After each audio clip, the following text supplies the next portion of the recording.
Today I have a special guest. This is Bernie. He's a German Shepherd. Bernie, hi. Say hello. Yeah.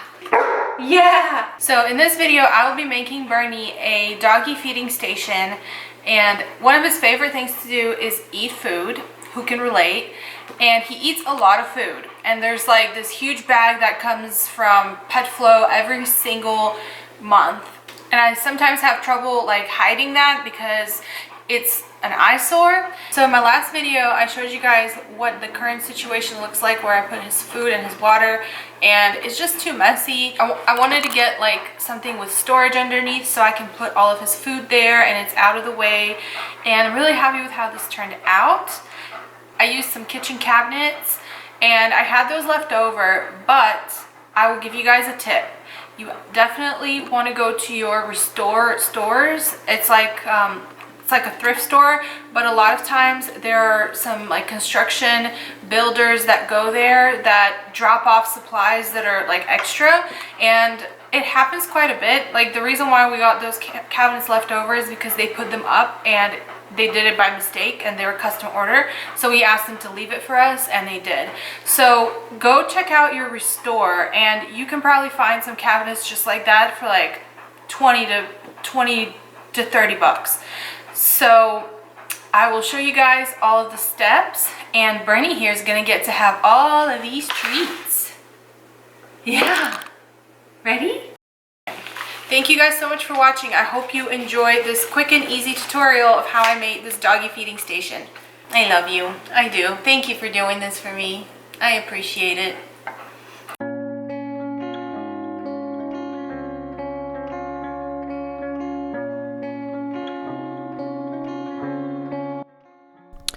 So I have my kitchen cabinet, and this is an over the fridge cabinet, and I'm just drilling in a hole so that I can drop my blade in and start cutting.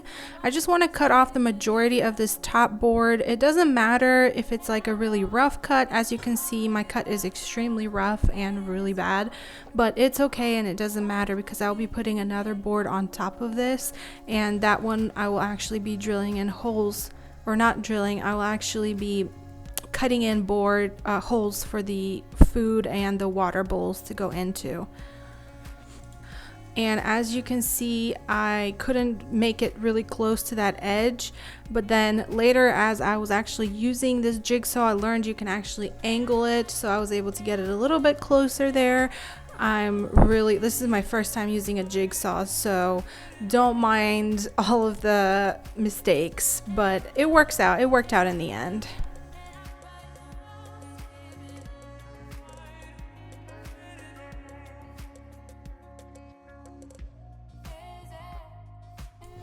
Alright, so I got this piece of plywood from Home Depot, and I already asked them to cut it for me. They do cut wood for free, but they don't do precision cuts. So as you can see, I marked off where my bowl is, and I'm going a little bit over the line I drew and just eyeballing it. I used the bottom of the bowl as a stencil, and I do want it to fall inside, so that's why I'm going about ½ an inch over the line.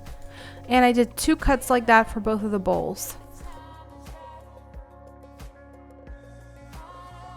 Next, I'm prepping this for painting, and I'm actually just filling in some holes with some wood filler and sanding those off. Then I'm going to clean it with some Windex, and we're ready to paint.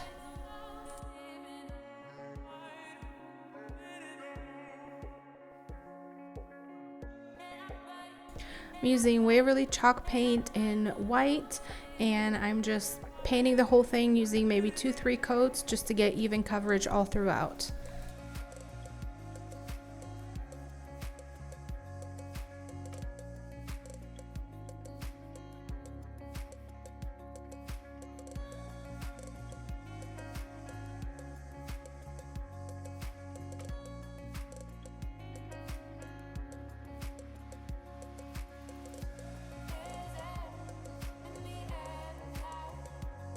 After I painted everything and it's ready to dry, I'm going to put my plywood board, I'm going to glue it on there with some wood glue and then put some weight on top of it and wait like 24 to 48 hours for it to all dry and for the wood to be secure.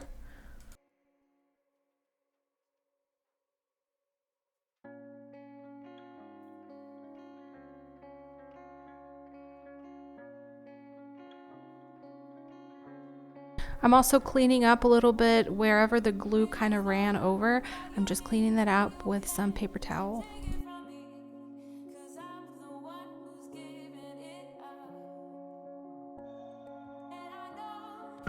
Then I'm using the color Truffle from Waverly Chalk paint again, and I'm painting the top, and I've taped off the bottom part so that my line is clear where the white ends and then the brown begins. I also did about I think I just did 2 coats on this.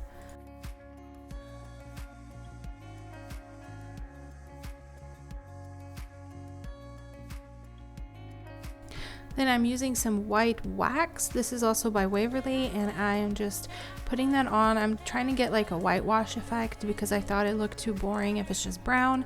So I'm just spreading that on, and then I'm wiping it off, and then you get a little bit of a whitewash effect. And you also have to do this after you've already used clear wax. I forgot to show that step, but I did put on a clear wax before doing this step.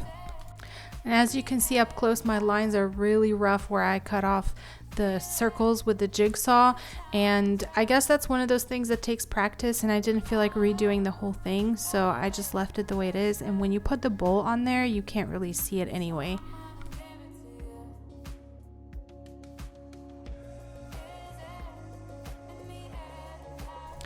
And then I decided to use a smaller brush on the edge because I took off the tape and it didn't look very straight. So I went ahead and taped it again, and I used the smaller brush, and then it looked perfect after that. And then finally, I'm using a General Finishes top coat, and this will make sure that everything is sealed and waterproof. This is something that is going to get a lot of water on it, so I wanted it to be 100% waterproof, and I won't have to worry about it getting any stains or anything like that.